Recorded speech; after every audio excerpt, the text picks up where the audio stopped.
జ్ఞానేన తు తదజ్ఞానం యేషాం నాసితమాత్మనః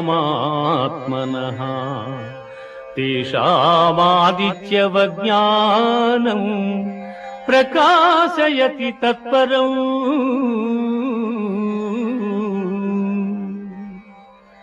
ఎవని అజ్ఞానము జ్ఞానము చేత నశింపబడును అతడికి జ్ఞానము సూర్యుని వలె ప్రకాశించి పరమార్థతత్వమును చూపును.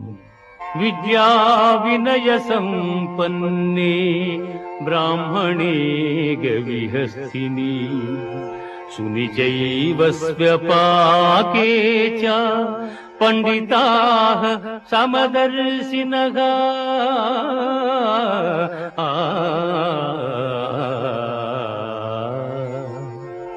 విద్యావనయ సంపన్నుడగు బ్రాహ్మణుని యందును సునకము సునకమాంసము వండుకొని తినువా అని